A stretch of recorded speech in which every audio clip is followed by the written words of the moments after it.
ډېر خلک دې ته وایي دا انګریزي کال دی. نه، د کال په بدلېدو کې څه اختلاف نشته. هغه د قمري په حساب د اسلامي کال نه محرم نه شروع کېږي او دا د شمسي دی، دا د انګریزي په حساب شروع کېږي. لیکن مین خبر او مقصد مې کول دا دی، د خبرې مقصد مې دا دی چې کوم خرافات موږ شروع کړي هغه خرافات په دې کې نشته.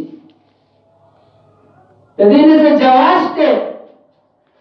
دغه موږ کولی شو چې حضور علیه السلام به چې کله نوې میاشت ویله میاشت به بدلېده، محبوب پیغمبر به دعا کوله اللهم اهله علینا بالامن والایمان والسلامة والاسلام. یا الله دا میاشت په ما باندې سلامتۍ والا تېره کړي. اوس موږ دا دعا کول پکار وو. موږ دا دعا موږ کولی شو چې یا الله دا نوی کال شروع شو، په دې کې د امت لپاره، د ملک لپاره، د ځان لپاره د سلامتۍ او د رحم سوال وکړو. یا الله دا په موږ باندې ښه تېر کړي. او ما په تېره شوې جمعه کې خبره کړې وه چې د الله رب العزت ډېر نعمتونه دي. وان تعدوا نعمت الله لا تحصوها. که موږ ټول نعمتونه شمارو موږ نشو شمارلی، لیکن په دې ټولو نعمتونو کې هر نعمت چې دی هغه د بل نه چوت دی. په دې کې ټولو کې اهم نعمت دا دی زندگی، صحت، وقت. دا ډېر اهم. په ګړۍ چې روان یم ټک ټک کوي، ټانټه روانه ده، دا موږ ته څه سبق راکوي. د دې نه موږ څه سبق حاصل کړو. داسې نه تاویږي، داسې ټکاری نه کوي. زموږ د زندګۍ نه یو لمحه چې ده هغه کټ کېږي، عمر چې تېر شي هغه واپس نه راځي. زما عزیزانو د یو بزرګ په باره کې راځي، د ګرمۍ موسم و، ګرمي وه، هغه برف ډېر زیات واغسته، د رول په کناره باندې ودرېدو. وی ډېره سخته ګرمي ده، خلک په زما نه برف ډېر اخلي، زما نفع به ډېره وشي. الله رب العزت فورا ګرمي ختم کړه، وریځې راوسته.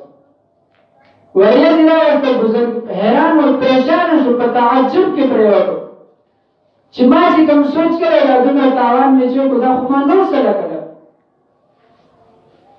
او اوس خو وریځې راغله چې ګرمي ختمه شوه، موسم برابر شو، زما دا برف به څنګه خرڅېږي؟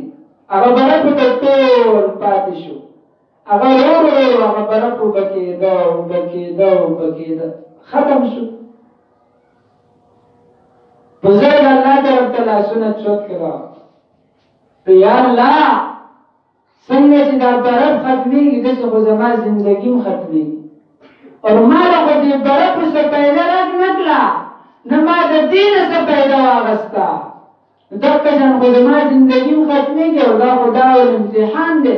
اوسه پورې خو ما چېرته سوچ نه و کړی، زه په غفلت کې را روان یم، ما خو آخرت او قبر لپاره هېڅ تیاري هم نه ده کړې. یا الله ما ته د تیارۍ کولو توفیق راکړې او ما ته خپل د قربت چې کوم صحیح طریقه ده هغه ما ته نصیب کړي.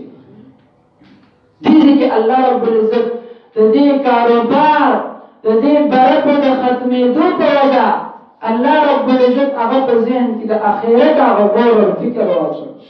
هغه د دنیا نه نسبت کړ شو، هغه د خپل زندګۍ او د اعمالو د الله د رضا د الله د قربت په سوچ او فکر کې ولګېدو چې زه د آخرت لپاره څنګه تیاری کوم.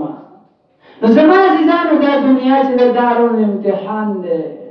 که یو سړی 100 کاله هم راشي د هغه 90 کاله پوره شو، د ده په زندګۍ کې 10 کاله دي او 10 کالو کې یو کال د ده اوس ختم شو، 2020 پې مو واوره، د 2021 شروع شو، ده ته اوس 9 کاله پاتې شو. 9 کاله پاتې شو دی. اوس که ده ته چېرته پته وای چې زما عمر 100 کاله دی، نو بیا به دی خوشحاله شي؟ د دې کال په ختمېدو به خوشحاله شي؟ هېڅکله هم نه خوشحاله شي.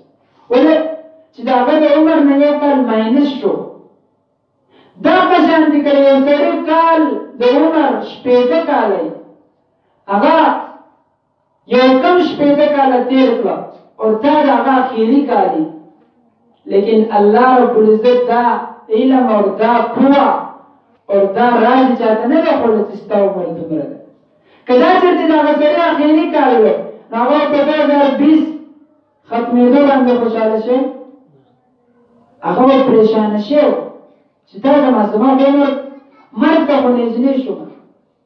نو ځکه زما عزیزانو محترم چې الله رب العزت که د یو سړي 400 کاله عمر ووی خو الله رب العزت دا عمر چاته نه ښود، ولې انسان به ټول عمر په دې سوچ او بچار کې پروت و، په هغه باندې به دا زندګي نه تېرېده، هغه به روزانه ورځ په ورځ وچېدو چې زه خو مرګ ته نږدې کېږم.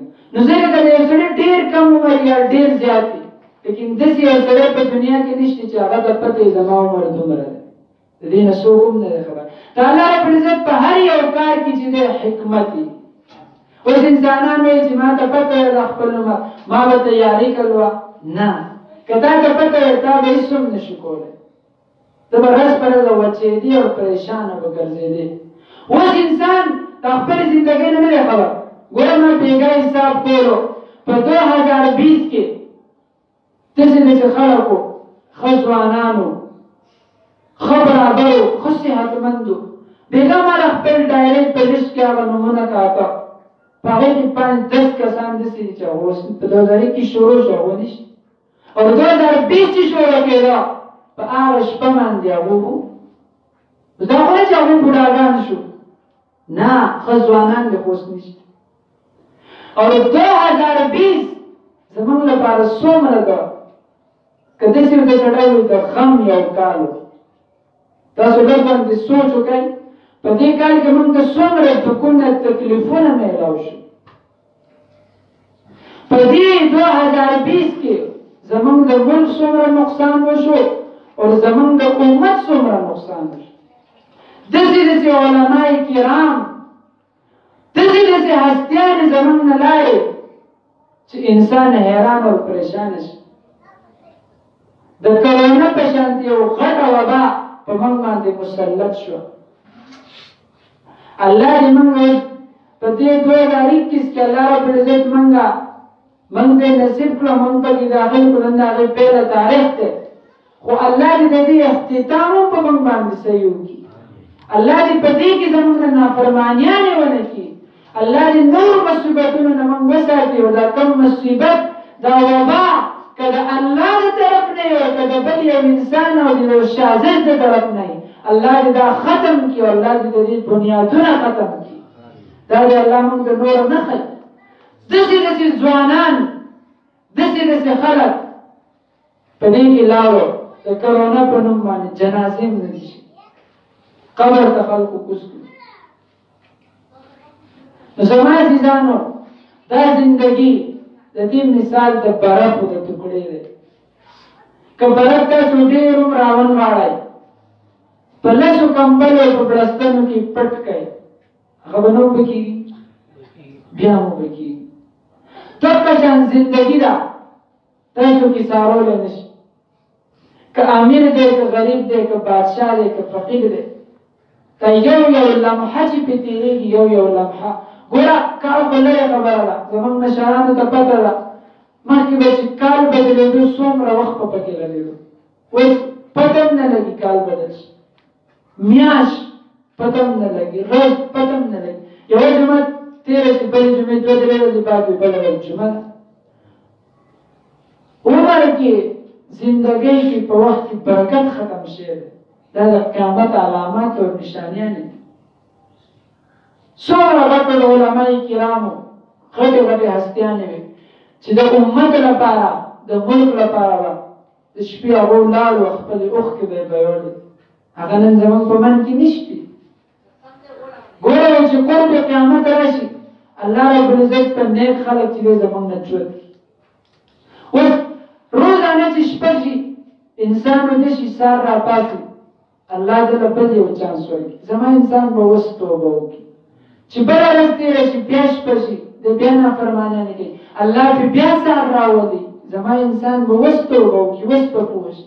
یو میاشت تېره شي، بله میاشت راشي، ډېر خلک به هغو به میاشتې نو ډېرو ته پته هم نه میاشت بدل شي الله وایي زه دا میاشت تېره شوه دی نه پوهېدو په راروانه میاشت پې بدل کړي اوس به پوه شي اوس به توبه وکړي موږ بیا هم نه پوهېږو یو کال رامنې تېر شي په نشو تماشو کې په غفلت په نافرمانیانو کې بل کال شروع شي الله وایي دا نوی کال راغی بیا مې دو ته نصیب کو خیر دی اوس به پوه شي موږ بیا هم نه پوهېږو اخر کېږي داسې بلکل د ببرکو په شان دی هر څه ختم شي زندګي ختم شي سترګې پټې شي بیا شي نن رنګ یې ورنه ساتي او نن سبا چې خبرې کې ښه وخت سړی به یې ښه برابر به یې ښه ټیک ټاک